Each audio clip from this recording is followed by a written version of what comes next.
18 horas. Notícias de Manaus, Amazonas, Brasil e do mundo. Agora na Mix. Muito boa noite para você que está ligadinho aqui na 100,7. Começa agora o programa 18 horas de hoje, 14 de janeiro, sexta-feira do ano de 2022. Uma sexta-feira marcante, Artemisa Gadelha. Boa noite. Verdade, Nathalie Moraes, boa noite para você, boa noite aos ouvintes que estão acompanhando o programa 18 horas. Vamos às principais notícias do dia. Você está no melhor mix do Brasil. 18 horas. Crise do oxigênio no Amazonas completa um ano com impunidade. Até hoje, ninguém foi responsabilizado. Vacinação de crianças contra a Covid-19 em Manaus começa na segunda-feira. Prefeito de Manaus anuncia contratação de profissionais de saúde para a linha de frente no combate à pandemia. Vamos conhecer a história dos órfãos da Covid-19, crianças que perderam os pais durante o colapso da saúde no Amazonas. Começa agora o programa 18 horas de hoje. Você está ouvindo 18 horas. Hoje é uma data que jamais pode ser esquecida, Nathalie. 14 de janeiro de 2021. O sistema de saúde do Amazonas colapsou pela segunda vez. Faltou oxigênio e dezenas de pessoas morreram asfixiadas, sem ar, dentro dos hospitais. Medo, desespero, profissionais sem ter como salvar os pacientes que morriam, como se estivessem dentro de uma câmara de gás. Cenas chocantes que rodaram o mundo e revelaram o extremo descaso do governo do estado do Amazonas com a saúde pública. Foi a maior tragédia sanitária da história do Amazonas. Faltou oxigênio, sim.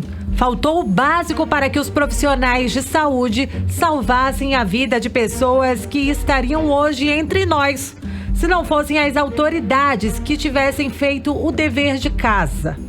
Se faltou oxigênio, sobrou incompetência, descaso, faltou empatia, compromisso com a vida e também faltou respeito. Um ano depois dessa tragédia, os responsáveis continuam impunes, como se nada de muito grave tivesse acontecido. Como se um crime hediondo não tivesse sido praticado. Foram dezenas de mortes na capital e interior do estado. E nenhum responsável pagou por esses crimes. O fato ainda está sendo investigado pela Justiça. A CPI da pandemia do Senado, criada para investigar justamente a responsabilidade pela crise no abastecimento de oxigênio aqui no Amazonas, relacionou o governador Wilson Lima entre as pessoas que devem ser indiciadas e responsabilizadas pelas mortes de tantas pessoas. Esse processo segue ainda na jurisdição do Ministério Público Federal aqui do Amazonas. Está sob segredo de justiça e nada pode ser revelado sobre as investigações. Mas o que todos sabem é que o governador Wilson Lima e as autoridades de saúde do estado ignoraram os alertas da White Martins, empresa fornecedora de oxigênio para as unidades de saúde aqui do estado. E não foi apenas um alerta, Artemisa e ouvintes. Foram ao menos 3 alertas que não teria como atender o crescimento da demanda, meses antes da tragédia, e mesmo assim, nada foi feito para evitar o pior. Como consequência disso, os hospitais ficaram sem oxigênio medicinal e as pessoas morreram asfixiadas. Um crime que aconteceu no Amazonas há exatamente um ano. Foi uma série de assassinatos. Crimes sujos. Crimes cujos responsáveis têm que ser responsabilizados e precisam aí pagar pelo que eles fizeram. Em qualquer país sério, eles pagariam. Todos estariam presos pelas mortes que causaram. A data de hoje marca a maior tragédia sanitária da história do Amazonas. Essa tragédia, inclusive, foi lembrada em postagens nas redes sociais e na imprensa em todo o país. O 18 Horas conversou com familiares de alguma dessas vítimas e o sentimento de todos é de revolta, é claro. Vamos conferir na reportagem de Odinei Araújo. Quinta-feira, 14 de janeiro de 2021. Na madrugada, o pouco oxigênio revezado pelos pacientes nas unidades de saúde de Manaus acabou de vez. Desesperados, profissionais da saúde, entre médicos, enfermeiros e técnicos, foram para as redes sociais pedir doações. Não tem oxigênio, muita gente morrendo. Quem tiver disponibilidade, por favor, oxigênio, traga aqui para o SPA da Policlínica da Redenção. Tem muita gente morrendo, pelo amor de Deus. Nós estamos precisando de oxigênio urgente aqui para todo mundo aqui na Policlínica da Redenção. Nós estamos sem oxigênio, todo mundo está sem oxigênio aqui, corre. Quem tem em casa, por favor, traga aqui para a Policlínica da Redenção, aqui em Manaus, Amazonas. Estou aqui no Hospital Getúlio Vargas, a gente está sem oxigênio para os pacientes, a previsão é de que acabem em 2 horas, tá? Já houveram baixas aqui de pacientes, então quem tiver oxigênio em casa, por favor, bala sobrando, traga aqui para o hospital que vai ser bem-vindo. Mas o pouco que conseguiram não foi suficiente. Um a um, os leitos de praticamente todos os hospitais da capital ficaram sem oxigênio. E aos poucos, os pacientes entraram em agonia, se debatendo sufocados, sem ar, até desfalecerem de vez. Bem ali, na frente de trabalhadores da saúde, que àquela altura só podiam assistir e chorar.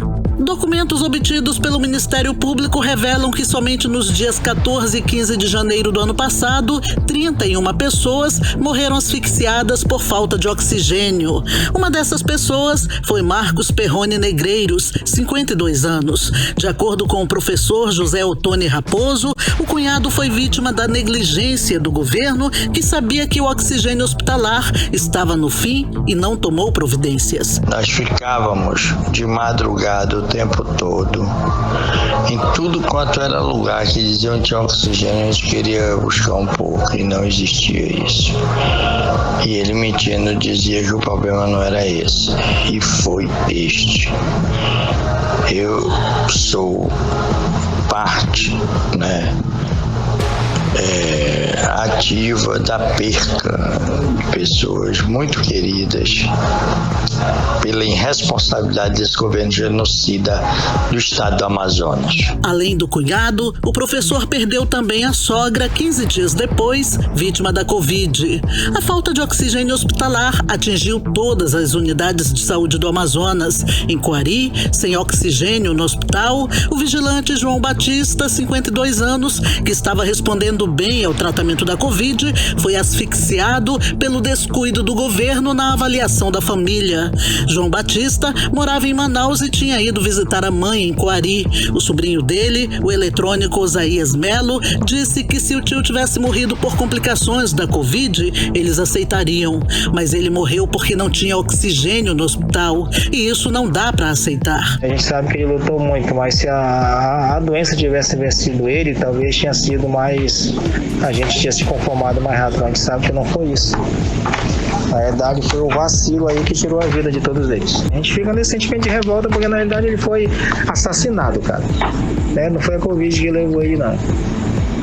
Foi um descaso do poder público, do governo, estadual, foi um misto de tudo aí. A crise do oxigênio, que começou pela capital, se estendeu por quase todo o mês de janeiro do ano passado. Depois do desabastecimento total, o produto, que chegou por meio de doações até da Venezuela e remessas de outros estados, foi racionado nos hospitais e os pacientes que mais precisavam de oxigênio não resistiram. Um deles foi João Vitor Cavalcante, de 19 anos.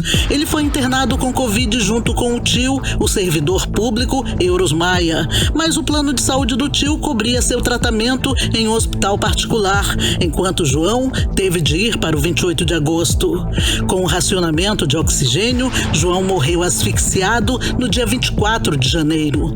Ao pensar que ele recebeu tratamento adequado e o sobrinho foi negligenciado no hospital público, Euros Maia se revolta. Nossa família foi uma das muitas vítimas da incompetência e da ganância de um governo. Agora, no próximo dia 24 de janeiro de 2022, vai fazer um ano que nós perdemos uma pérola da nossa família, João Vitor Cavalcante, 19 anos, que infelizmente faleceu em decorrência da Covid por falta de oxigênio no 28 de agosto. Na madrugada do dia 23 para o dia 24, faltou oxigênio no 28 de agosto. Eles precisaram reduzir a carga de oxigênio para todos os pacientes e, infelizmente, o meu sobrinho de 19 anos não resistiu. O sentimento da família é de muita tristeza e também de muita revolta. Um ano depois da maior tragédia sanitária do Amazonas, a presença da ausência é constante em cada família. Mas elas estão buscando um novo significado para essa ausência. O significado de que a ausência fortalece o amor. Odinei Araújo para o 18 horas. Você está ouvindo 18 horas. Vale destacar que o que aconteceu em janeiro do ano passado foi o segundo colapso do sistema de saúde. O primeiro foi em abril e maio de 2020. Poucas semanas depois do registro dos primeiros casos da pandemia aqui em Manaus. O governo não tomou as medidas necessárias para atender o aumento da demanda e muitas pessoas morreram por falta de assistência médico-hospitalar, por falta de ventiladores pulmonares e por falta de leitos de UTIs. Nessa primeira crise, em 2020, enquanto as pessoas morriam por falta de leitos, o governador, Wilson Lima, estava preocupado em fazer negócios escusos, como a compra superfaturada dos ventiladores pulmonares em uma loja de vinhos. Um escândalo que virou notícia nacional e internacional. E nesse caso, após 4 operações da Polícia Federal e investigação da Procuradoria-Geral da República, Wilson Lima e outras 12 pessoas envolvidas no escândalo viraram réus no processo criminal que tramita no Superior Tribunal de Justiça. Wilson Lima responde por chefiar uma organização criminosa que desviou recursos da saúde pública do Amazonas. Esse processo também corre em segredo de justiça, mas a expectativa é de que os novos fatos surjam ainda este ano, uma vez que o governador teve 2 recursos negados pelo Superior Tribunal de Justiça. Os familiares e os amazonenses esperam que a justiça possa até tardar, mas ela não pode falhar. A repórter Odinei Araújo volta agora com novas informações sobre esse assunto. Vamos conferir? Como um jogo de ping-pong. Foi assim que a crise do oxigênio em Manaus foi tratada há um ano atrás. Todos sabiam que o oxigênio hospitalar produzido no Amazonas não seria suficiente para abastecer as unidades de saúde. A empresa White Martins disse que informou ao governo que a produção era 5 vezes menor que o consumo naquele período. O governo do Amazonas disse que informou isso ao Ministério da Saúde. E o Ministério da Saúde veio ao Amazonas, mas ao invés de oxigênio, trouxe cloroquina. E olha que o então ministro da Saúde, Eduardo Pazuello, garantiu que o Estado era a prioridade. Manaus é a prioridade nacional neste momento. Vocês estão ouvindo do ministro da Saúde. Neste momento é a prioridade nacional. Não poderia deixar de ser. E eu ressalto, não tem como resolver essa situação se nós não transformarmos o atendimento precoce em prioridade da Prefeitura de Manaus, que, aliás, já é a prioridade do prefeito atual. O socorro de oxigênio só veio depois de dezenas de mortes por asfixia nos dias 14 e 15 de janeiro, quando as unidades ficaram totalmente sem o produto. Familiares das vítimas, como a de João Vitor Cavalcante, de 19 anos, não se conformam como a crise foi tratada. O desabafo é do tio dele, Euros Maia. Porque se já não bastasse um governo extremamente corrupto, um governo que é capaz de comprar, no auge da primeira onda, respiradores superfaturados em uma loja de vinho, ele também é um governo extremamente incompetente, que já sabia que a carga de oxigênio não ia conseguir atender os hospitais e deixou faltar oxigênio nos hospitais. O que mais nos revolta é saber que parece que nada derruba esse governo. A impunidade é absurda. Tivemos a CPI no Senado com um relato do ministro colocando esse governador e reafirmando as palavras que eu falei há um ano atrás, e reafirmo todas essas palavras: um governador cleptomaníaco, um governador incompetente. E todos os que apoiam esse governo precisam sair da vida pública. Meu sobrinho, dinheiro nenhum vai pagar a vida dele, nenhum.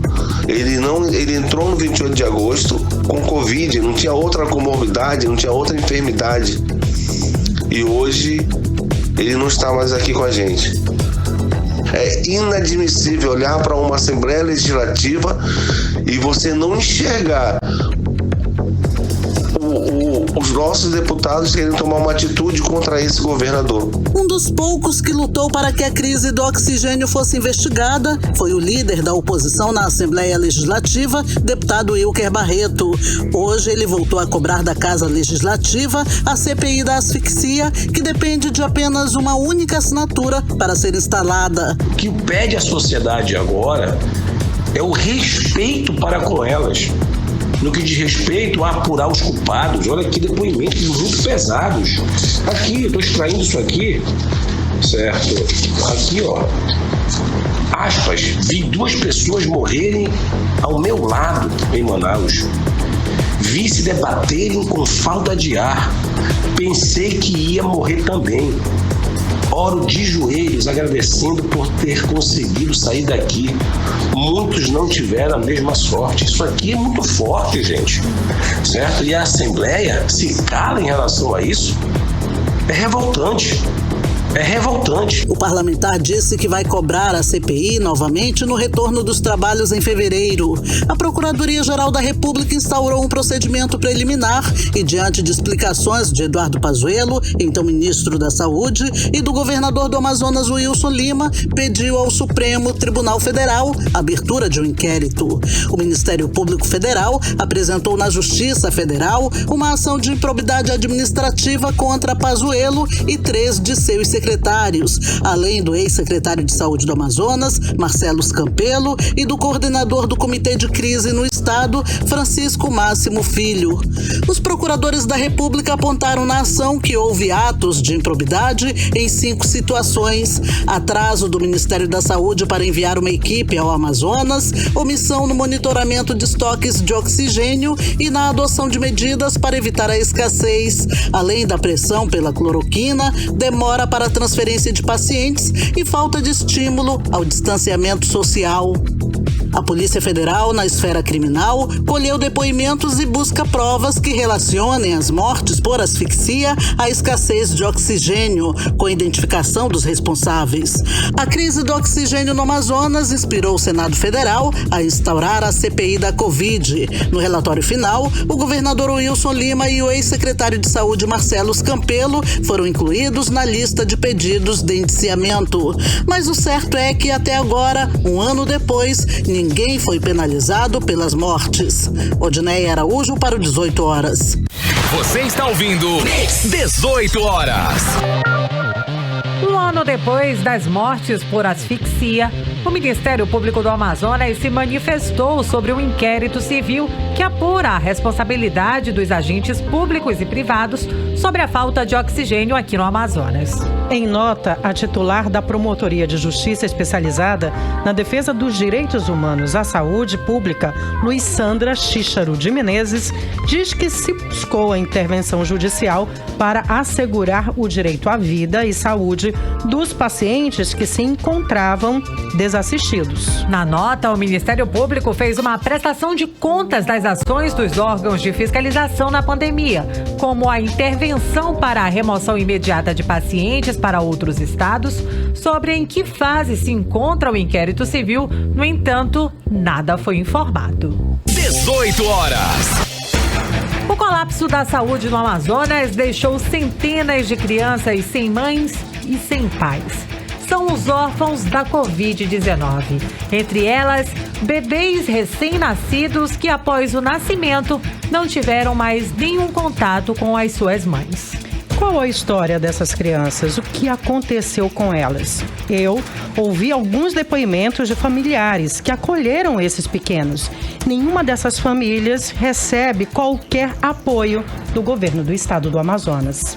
A ajuda vem da sociedade e de projetos como Eu Amo Meu Próximo, Salve os Órfãos da Covid-19 no Amazonas. Vamos acompanhar a história sobre os órfãos da Covid na reportagem de Artemisa Gadeira. Pra mim, ela tá viajando. Ela tá viajando e logo ela vai chegar para ver o filho dela. O depoimento é da dona Regiane Pereira. Ela perdeu a sobrinha na primeira onda da pandemia em maio de 2020.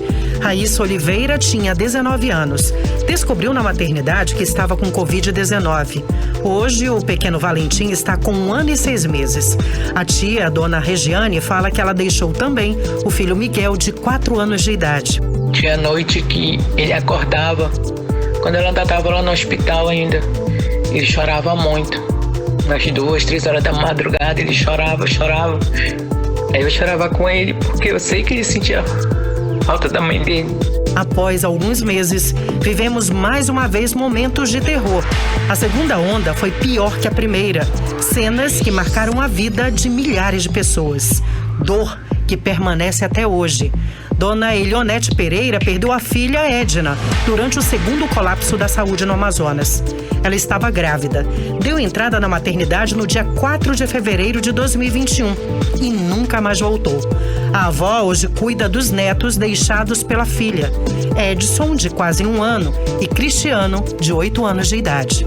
Como eu me sinto hoje, da mesma forma. Não mudou nada pra mim, é como se fosse hoje, todo tempo como se fosse hoje. Só que só peço a força de Deus a cada dia que se passa na minha vida. Ela relata ainda que não recebeu nenhuma ajuda do governo do estado do Amazonas. Em questão do governo, eu não tive nenhum apoio. Corri atrás dos benefícios, mas esse benefício nunca existiu. A dor das famílias dos órfãos da Covid e a indiferença do governo do estado aproximou pessoas e iniciativas, como do projeto Eu Amo Meu Próximo, Salve os Órfãos da Covid no Amazonas. Ele é desenvolvido pelo IPEDES, Instituto de Pesquisa e Ensino do Desenvolvimento Sustentável. A diretora da instituição, Glauce Galúcio, relata que o projeto atende hoje 211 órfãos da Covid. Mas saber que nós estamos aqui vivos e podemos fazer algo por essas crianças que ficaram sem seus provedores e precisam de sustento para sobreviver. Então cabe a cada um de nós ajudarmos no que for possível. O projeto iniciou com 4 órfãos e hoje nós já atendemos 211 crianças e adolescentes órfãos da Covid. Mensalmente, eles recebem ajuda com alimentos para que possam sobreviver. Outra contribuição aos órfãos da Covid veio por meio da Defensoria Itinerante, que ofereceu atendimento jurídico móvel para regularizar a situação das crianças e adolescentes que perderam os pais, como explica o coordenador do projeto, defensor público Danilo Germano. No dia 19 de novembro, nós fizemos uma ação específica para atender esses órfãos do Covid. Nesse atendimento foram atendidas cerca de 60 famílias que estavam vivenciando essa tragédia. Nós também estamos mapeando outras demandas relacionadas aos órfãos do Covid. E nós já identificamos junto aos conselhos tutelares essa necessidade dessa demanda, dessa orientação e dessa assistência jurídica. Segundo o presidente da Comissão da Criança e do Adolescente da Câmara Municipal de Manaus, Ivo Neto, várias ações são realizadas em conjunto com os conselhos tutelares de Manaus. Nós acolhemos as informações e repassamos para que os conselhos possam tomar providências. E geralmente essas providências elas são tomadas com acompanhamento psicológico, como requisitar um abrigo, né, para essa criança quando muitas vezes ela não tem com quem ficar, e entre outras reivindicações. Segundo a Associação dos Notórios e Registradores do Estado do Amazonas, 271 crianças de até 6 anos de idade ficaram órfãs no período da pandemia de 16 de março de 2020 até 24 de setembro de 2021. Artemisa Gadelha para o 18 horas. Você está ouvindo 18 horas. E quem quiser ajudar o projeto Eu Amo Meu Próximo, Salve os Órfãos da Covid do Amazonas, pode entrar em contato pelo telefone, código 92 992480221. Repetindo, 992480221 ou via Pix, pelo CNPJ do IPEDS, então é 41 640 946 1000 ao contrário 08. Novamente repetindo, 41 640 946 1000 ao contrário 08. Facebook e Instagram da instituição é @Instituto IPEDS, que é IPEDS. 18 horas. E o Amazonas registrou ontem mais 2.404 novos casos de Covid-19 e 4 mortes por complicações da doença.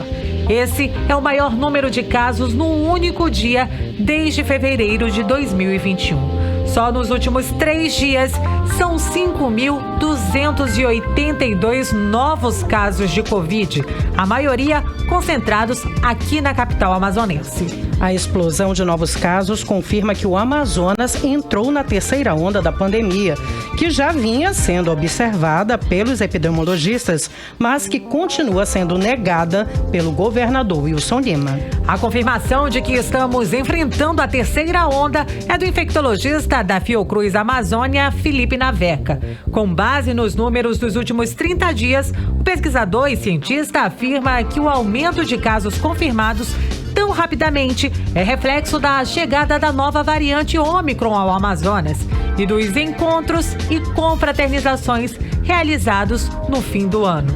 O epidemiologista Gesen Orellana também confirma que estamos numa terceira onda, mas ressalta que isso já vem acontecendo desde o ano passado. Além das festas de fim de ano, Gesen culpa o governo do estado pelas aglomerações e estímulos aos grandes eventos, entre eles o show do cantor Gustavo Lima.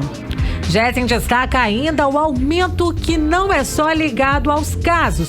Com base nos dados da Fundação de Vigilância em Saúde aqui do estado, ele sustenta que a ocupação no número de leitos de UTIs aumentou em 60% no período entre os dias 6 e 12 de janeiro, em relação ao fim do mês de dezembro.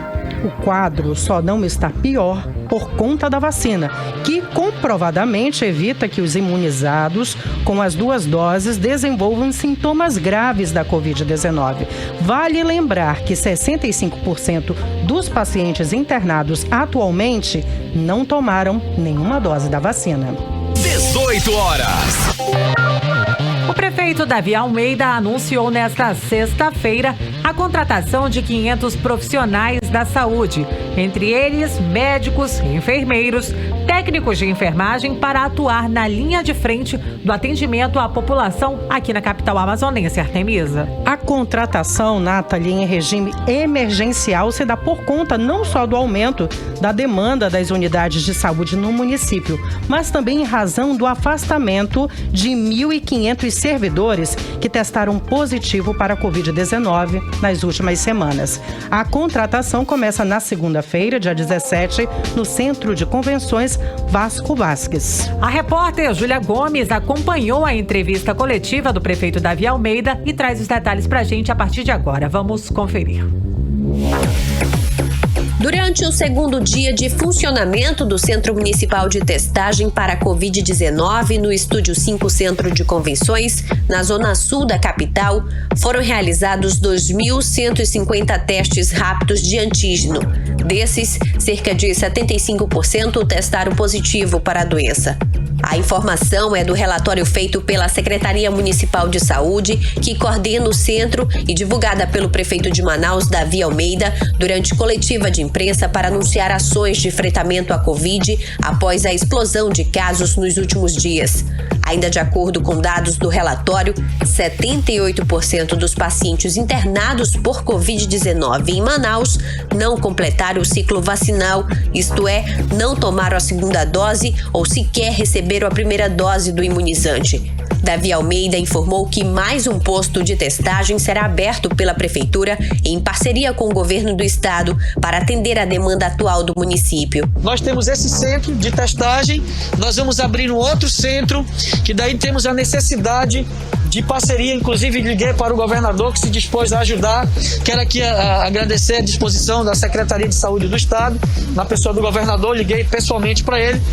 Nós vamos já na próxima segunda-feira, o Vasco Vasques já com essa contratação de novos servidores da área de saúde devido a essa nossa necessidade. De acordo com o prefeito, desde o mês de dezembro, mais de 1.500 servidores que trabalham no enfrentamento à Covid-19 foram afastados de suas funções após testarem positivo para a doença. Por conta disso, Davi Almeida anunciou a contratação imediata de 500 profissionais da saúde em caráter de emergência. Em função do afastamento dos servidores, nós vamos precisar contratar emergencialmente 500 servidores, no caso são os médicos, são enfermeiros, auxiliares, técnicos de patologia, fisioterapeutas, tudo isso para compor as nossas equipes, além de solicitar das secretarias algo em torno de 10 a 20 servidores para ajudar no atendimento desses centros. Ainda durante a coletiva, o prefeito de Manaus anunciou para o próximo dia 22 a vinda do ministro da Saúde, Marcelo Queiroga, a Manaus. A presença do ministro aqui se dá também no momento oportuno, porque vocês lembram que nós tivemos muitas dificuldades ano passado com relação aos médicos afastados. Nós tínhamos 162 médicos afastados nesse mesmo período no ano passado, e foi feito um chamamento rápido do Mais Médicos, em que 108 médicos foram contratados. Esse contrato ele se encerraria agora no dia 1º de fevereiro. Ontem mesmo eu falei com o ministro da Saúde, o Ministério da Saúde vai renovar esse convênio por mais 6 meses, e essa contratação emergencial ela se dá em função da necessidade do momento, até que se finalize o nosso certame, o nosso concurso público para a contratação de 2.001 pessoas para trabalharem nas nossas unidades de saúde. Júlia Gomes para o 18 horas. Você está ouvindo 18 horas. Com o aumento do número diário de novos casos da Covid-19 no Amazonas nas últimas semanas, as universidades federal e estadual, UEA e UFAM, suspenderam as atividades presenciais por 30 dias a partir desta segunda-feira, dia 17 de janeiro. É isso mesmo, Artemisa. A decisão foi tomada na primeira reunião extraordinária de 2022 do Conselho Universitário na manhã de hoje. Na pauta do Conselho estava a atual situação da pandemia aqui no Amazonas e o aumento expressivo no número de casos. Após análise da situação e com o objetivo de conter o avanço da doença entre a comunidade acadêmica na capital e no interior do estado, os reitores da UEA e UFAM determinaram a suspensão das atividades presenciais em todas as escolas, centros e núcleos das instituições por 30 dias. 18 horas. No próximo bloco, você vai saber mais sobre a vacinação para as crianças de 5 a 11 anos aqui em Manaus, que já começa na próxima segunda-feira, dia 17 de janeiro. É daqui a pouco. Mix. E o Rio Negro subiu mais 5 centímetros de ontem para hoje, e agora a cota no Porto de Manaus é de 24 metros e 47 centímetros. 18 horas. E o prefeito Davi Almeida anunciou para o dia 17, segunda-feira, o início da imunização para as crianças de 5 a 11 anos. Manaus terá 4 pontos de vacinação para as crianças. Vamos saber os detalhes chamando novamente a repórter Júlia Gomes. A chegada das primeiras doses da vacina contra a Covid-19 para as crianças aqui no Amazonas não ocorreu na madrugada desta sexta-feira, conforme tinha sido divulgado pelo governo. O atraso no envio dos imunizantes, segundo a Secretaria de Estado de Saúde, aconteceu porque o Ministério da Saúde reprogramou o envio das doses. Ainda de acordo com a Secretaria, a previsão de chegada permanecia para esta sexta-feira, em hora a ser confirmada. E mesmo com o atraso do primeiro lote dos imunizantes para o público infantil, o prefeito de Manaus, Davi Almeida, anunciou que a vacinação para as crianças de 5 a 11 anos com comorbidades ou deficiência permanente começa na próxima segunda-feira, dia 17, aqui na capital. Manaus tem mais de 300 mil crianças aptas à vacinação. Começamos segunda-feira em 4 pontos da cidade. Lembrando que a vacinação das crianças, ela é diferente da dos adultos. Os 4 pontos de vacinação para as crianças serão o Parque Cidade da Criança, na Zona Centro-Sul, Clube do Trabalhador, o SESI, na Zona Leste, Centro de Convivência da Família Madalena Arcidal, na Zona Norte, e o Shopping Via Norte. Até o fechamento desta reportagem, o governo do Amazonas ainda não havia informado o novo horário de chegada das vacinas para as crianças nesta sexta-feira. Júlia Gomes para o 18 horas. Você está ouvindo 18 horas. A chegada dessas vacinas atrasou. Deviam chegar esta madrugada, mas somente na manhã de hoje desembarcaram no Aeroporto Internacional Eduardo Gomes. A primeira remessa veio com 34.500 doses da vacina da Pfizer. Os imunizantes trazem rótulo de cor laranja e foram enviados pelo Ministério da Saúde por meio do Programa Nacional de Imunização. 18 horas. Em meio à explosão da contaminação pelo coronavírus, o Ministério Público do Trabalho alertou sobre o tempo mínimo de afastamento dos trabalhadores que testaram positivo para a Covid-19. Esta semana, o Ministério da Saúde reduziu o período de quarentena para 7 dias em caso de pacientes assintomáticos ou com sintomas leves, e de 10 a 14 dias com sintomas agudos. O repórter Hector Silva conversou com uma advogada trabalhista que tirou algumas dúvidas sobre este assunto.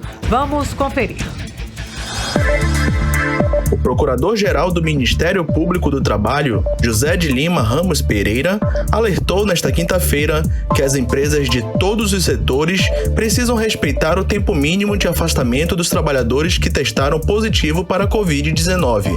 Na última segunda, o Ministério da Saúde reduziu o período de quarentena para 7 dias em caso de pacientes assintomáticos ou com sintomas leves, mas liberou a volta ao trabalho em apenas 5 dias em caso de teste negativo após esse período, mantendo o uso de máscaras e o distanciamento social.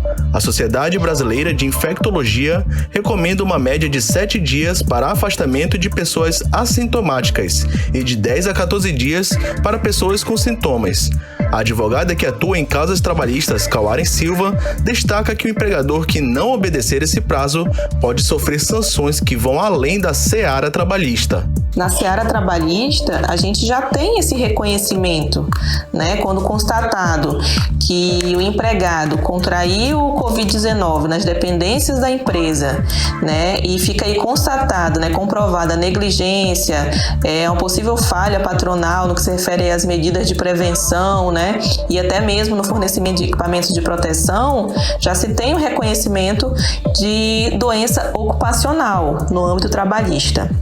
Né? Quando a gente fala aí de outros âmbitos, né? Se essa conduta, né, de manter um servidor com Covid-19 trabalhando no ambiente de trabalho, passando a contaminar outras pessoas, a gente pode aí sim, né, se falar, se discutir, possivelmente uma responsabilização na esfera criminal, né? A gente tem um instituto que acredito que é o artigo 268, né, do Código Penal. Ele trata aí da infração de medida sanitária preventiva, né? Então aí o empregador, né, que infringe determinação do poder público, né, que está destinada a impedir, né, a introdução ou propagação de doença contagiosa, ele pode vir a responder por esse crime. Para a advogada, O passaporte vacinal também pode ser cobrado pelo empregador, mas ela destaca que o empregador não pode usar o desejo de não se vacinar do empregado como motivo para demitir por justa causa. A rescisão do contrato de trabalho no âmbito seletista, né, contratação seletista, é uma decisão unilateral do empregador. Ele pode demitir a qualquer momento, né, inclusive sem ter um motivo. Mas se tratando especificamente, né, do servidor que não se vacinou, do empregado que não se vacinou e é demitido, se o empregador pagar todos os direitos rescisórios e trabalhistas desse empregado, ele vai estar agindo dentro da discricionariedade dele, de decisão unilateral.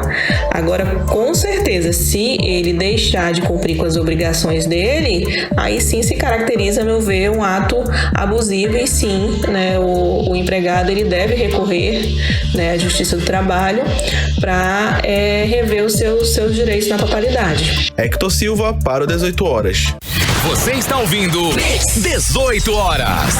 No próximo bloco, Amazonas se despede do poeta Tiago de Mello. Daqui a pouco. Mix. Vamos agora conferir a temperatura e o tempo para esta sexta-feira e também para o fim de semana com ela, Nathalie Moraes.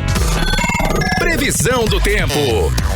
Artemisa Gadelha e ouvintes, o sextou permanece com muita chuva aqui na capital amazonense. De acordo com o site Clima Tempo, a noite de sexta-feira promete ser de chuva a qualquer hora. A previsão do tempo para este fim de semana, ainda segundo o Clima Tempo, é de sol com algumas nuvens neste sábado, chovendo rápido durante o dia e também à noite. Ou seja, o fim de semana promete ser de muita chuva aqui na capital amazonense. Mix. E o Amazonas perdeu hoje o seu mais ilustre poeta. Tiago de Mello morreu hoje em sua residência aos 95 anos de idade. Tiago de Mello é um ícone da literatura regional. Reconhecido nacionalmente e internacionalmente, sua poesia está vinculada ao terceiro tempo modernista. Natural de Barreirinha, Tiago de Mello nunca esqueceu suas origens, mas sua obra ganhou um mundo, sendo traduzida para dezenas de países. Em setembro do ano passado, a 34ª Bienal de São Paulo homenageou o poeta amazonense. O verso que inspirou a Bienal, Faz escuro, mas eu canto, é parte de um poema Madrugada Camponesa. O poeta era membro da Academia Amazonense de Letras e recebeu o destaque de personalidade literária do Prêmio Jabuti em 2018. O autor foi reconhecido pelo conjunto da obra, que é referência na literatura regional brasileira. 18 horas. E agora vamos direto para Brasília, conversar com o nosso correspondente do 18 horas, jornalista Carlos Eduardo Matos. Boa noite. Boa noite, Artemisa. Boa noite, Nathalie. Boa noite a todos. Carlos Eduardo, conta pra gente, a tragédia do dia 14 de janeiro de 2021 foi lembrado aí no Congresso Nacional? Artemisa, na verdade, foi lembrada pelos parlamentares da bancada do Amazonas. A mídia daqui, os sites do Senado e da Câmara não reportaram esse dia tão importante para a gente. Afinal, eles falam sobre a CPI da Covid-19, não lembram essa parte da crise do oxigênio. Mas foi lembrado bastante pela mídia nacional, os veículos de comunicação do Brasil inteiro lembraram esse dia, 14 de janeiro, falaram bastante não só da crise, da dor das famílias, falaram também da irresponsabilidade das autoridades, principalmente do governo do estado, da não responsabilização dessas autoridades, criminal dessas autoridades, que ainda não aconteceu. Agora, 3 parlamentares da bancada do estado do Amazonas falaram conosco para o programa 18 horas. O primeiro foi o deputado José Ricardo, do PT do Amazonas. Vamos ouvir o que ele disse para a gente. Eu fiz um relato de toda a situação e apresentei uma denúncia no Ministério Público Federal, mostrando situações do interior do estado, de pessoas que morreram pela falta de oxigênio e também na capital. Encaminhei também para a CPI do Senado E a gente viu que até hoje não houve uma responsabilização formal. Apesar da CPI ter mostrado que o governo do Estado e o governo federal tinham responsabilidade em relação à falta de oxigênio, até agora ninguém foi punido. Resta aqui, primeiro, a solidariedade a todas as famílias que perderam alguém nessa situação, e foram muitas, e ao mesmo tempo fica a preocupação desse ano. Depois de um ano, nós estamos vendo aí o crescimento dos casos de contaminação pela Covid. 18 horas.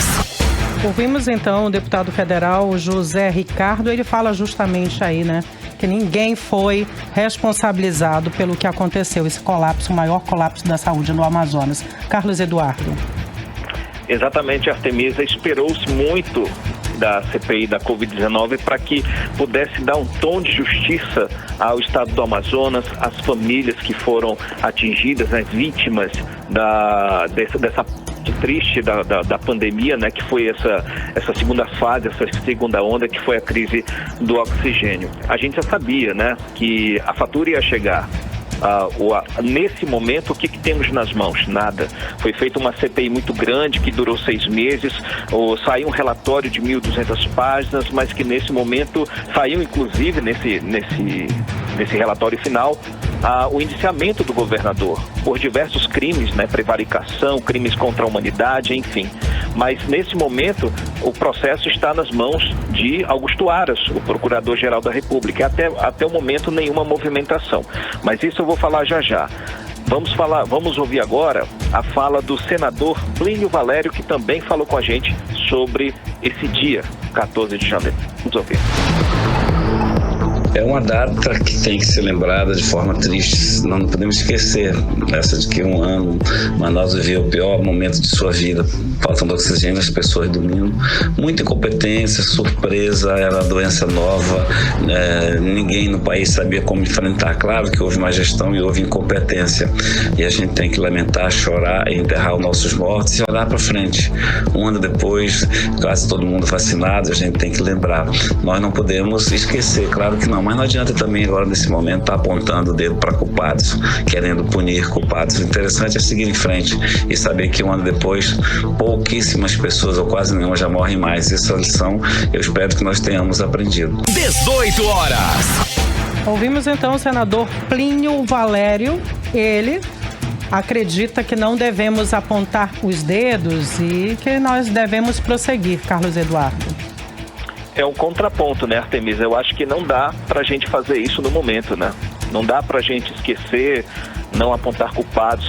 Tem que apontar culpados, tem que se investigar primeiro, tem que se investigar, correr atrás, saber quem é o verdadeiro responsável por essa tragédia que aconteceu no estado do Amazonas, e sim apontar os responsáveis e culpá-los, né? Agora vamos ouvir o deputado federal Sidney Leite. Ele também falou com o programa 18 horas e também cobrou as autoridades. Vamos ouvir. É lamentável e ao mesmo tempo revoltante que, passado um ano em que milhares de amazonenses, em especial os manauaras, tiveram suas vidas ceifadas pelo descaso, pela má gestão, pela corrupção, pelo fanatismo, por falta de amor ao próximo, denunciado este responsável pelo Ministério Público, seja ele estadual, federal, pelos órgãos de controle externo, bem como por nós parlamentares e pela CPI do Covid-19, ainda não tenham sido devidamente punidos na forma da lei. Autoridades estaduais do governo do estado, municipais da cidade de Manaus na época, bem como do governo federal. Mas vamos continuar lutando e denunciando para que esses responsáveis por esse genocídio que aconteceu no nosso estado sejam devidamente punidos na forma da lei. 18 horas. Ouvimos então o deputado federal Sidney Leite, que tem a fala parecida aí com o deputado José Ricardo. Ele fala também da falta de punição, né, das autoridades aqui do estado do Amazonas. Carlos Eduardo. Exatamente.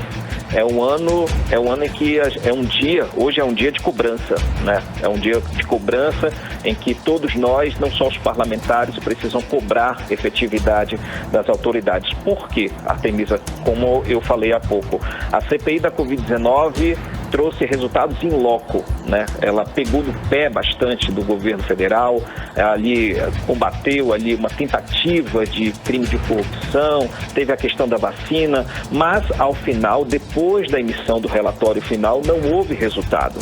O governo conseguiu se mexer de tal forma que sentaram em cima do relatório final. O relatório está nas mãos do Procurador-Geral da República, Augusto Aras, que não fez nenhum movimento que se destacasse, que levantasse, que jogasse para frente esse relatório final no sentido de responsabilizar as pessoas, os 78 indiciados. Agora, quem movimentou essa CPI, o relatório final dessa CPI, foi o Ministério Público Federal do Distrito Federal. Puxou para si a questão, dividiu a CPI, o relatório final, em 12 partes, e só que nessas partes não incluem a crise do oxigênio. Eu encaminhei um pedido, pedi informações da assessoria de comunicação do Ministério Público Federal daqui do DF, e eles disseram que toda essa parte da crise de oxigênio passa a ser investigação do Ministério Público Federal do Amazonas, que disse o seguinte, eu procurei eles também. Eles disseram que como os fatos tratados na CPI da Covid-19 em relação à crise do oxigênio no Amazonas já haviam sido investigados pelo Ministério Público Federal do Amazonas e a ação tramita em caráter de segredo de justiça na Justiça Federal daí do Amazonas, significa que não vão precisar mexer no relatório final da CPI. Ou seja, antes de ter emitido o relatório final da CPI, o MPF do Amazonas já estava trabalhando em cima dessa questão. Inclusive tem uma ação movida que tramita em segredo de justiça. Então vamos confiar, é o único movimento nesse exato momento. O MPF, o Ministério Público Federal, é o único órgão que está investigando, que está dando continuidade ao relatório final da CPI da Covid-19 nesse momento. É uma atualização que eu estou dando nesse momento, porque a PGR não encaminhou os resultados nem para o STF e nem para o STJ. Artemisa e Nathalie. Nossa esperança, né, Carlos Eduardo, é que a gente não veja somente no papel, mas que um dia, quem sabe, a gente possa ver algo na prática. Quem sabe esse ano ou no ano que vem algum resultado saia, né? Porque o motivo é político. Né? Não querem avançar com o resultado do relatório final, não querem dar continuidade às investigações por motivos políticos, puramente. Até porque é um ano de eleição, né? Exatamente, a Artemisa falou bem. E é justamente sobre as eleições 2022 que eu te faço uma pergunta agora, Carlos Eduardo Matos. Saiu aí hoje mais uma pesquisa de intenções de votos. Conta pra gente quais são as novidades, quais são os números. Continua a mesma coisa? Conta pros ouvintes do 18 Horas. Boa noite, Nathalie. Essa pesquisa é do IPESP, que foi encomendado pela XP Investimentos. Essa pesquisa, ela saiu hoje, que ela não dá nenhuma novidade com relação aos dois extremos, no caso Lula e Bolsonaro.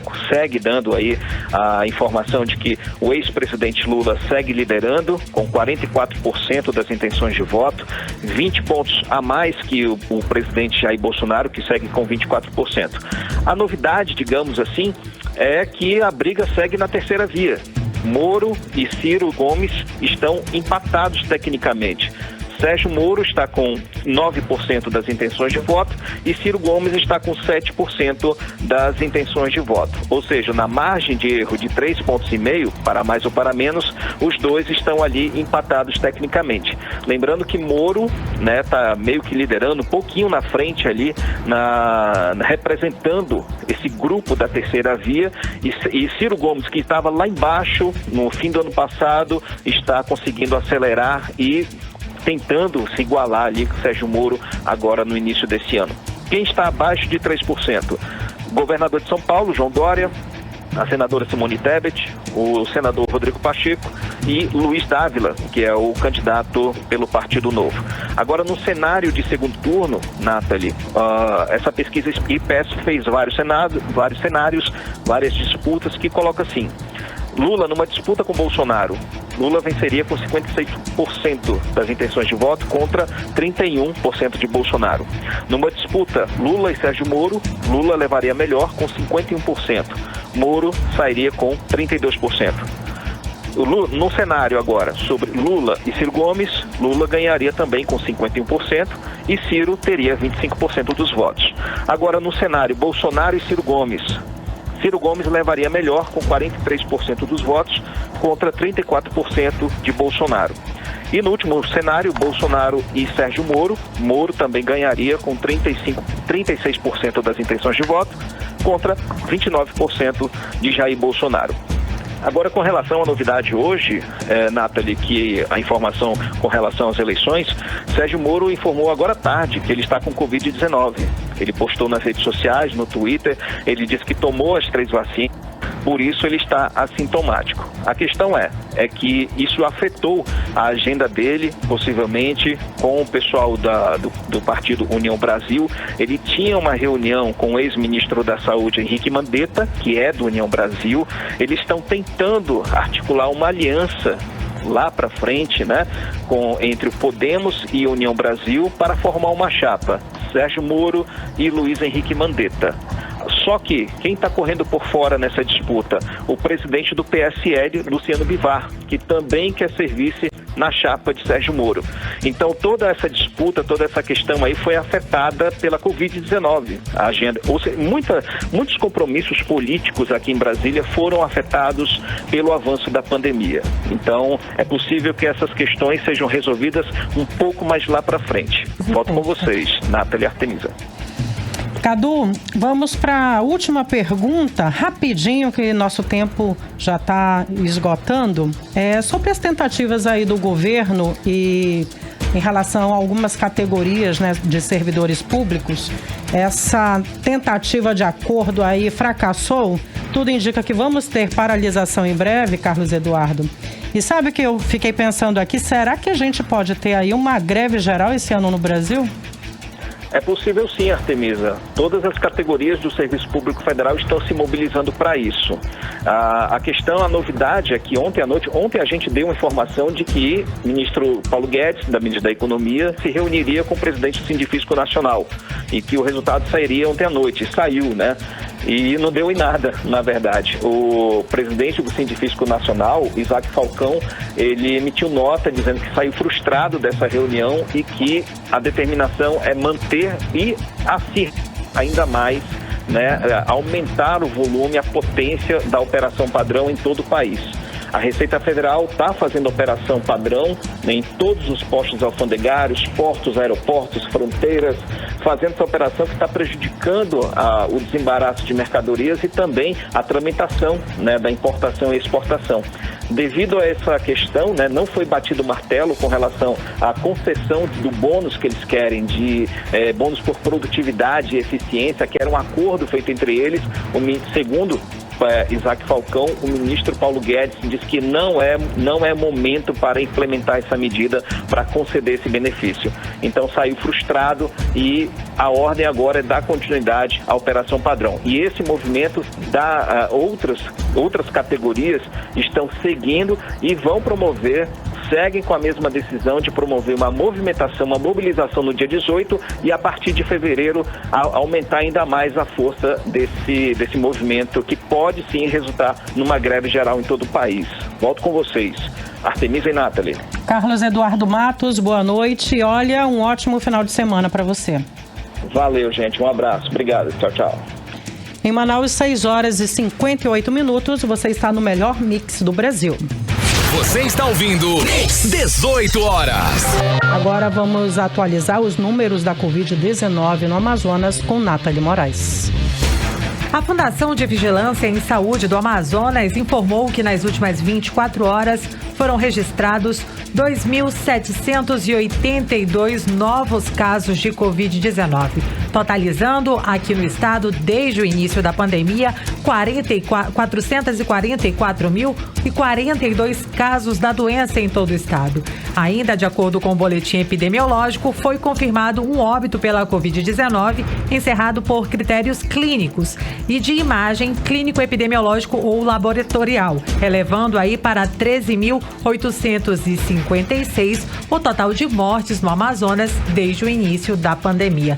Em Manaus, 6h59. Vamos direto para o editorial 18 horas. Editorial 18 horas. Um ano após o auge da crise da falta de oxigênio no Amazonas, o sentimento geral é de indignação. Indignação é o sentimento de raiva ou de desprezo experimentado diante da injustiça. Hoje, as instituições todas, sem exceção, estão sendo cobradas. E nenhuma dá resposta. Se calam. O executivo, o governo se fechou, pois é diretamente culpado pela crise. Mas também se fecharam as instituições que têm culpa indireta. Os órgãos de controle, o judiciário e o legislativo, todos. Os familiares e amigos das vítimas não receberam sequer uma nota de condolências. A Assembleia Legislativa nem lembrou o fato em suas redes sociais. Esse silêncio oficial hoje se mostra desrespeitoso. Sim, desrespeitoso. A cumplicidade no silêncio dos poderes se mostra como afronta às garantias dos direitos dos cidadãos, aos pilares de uma sociedade que se pretende democrática. 18 horas. Em Manaus, 7 horas.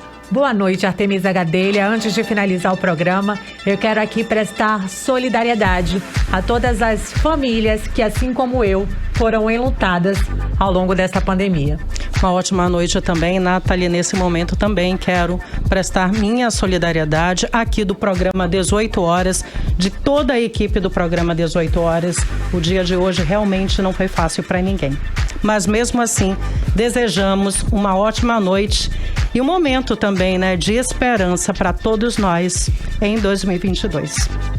Um bom final de semana. Você ouviu 18 horas.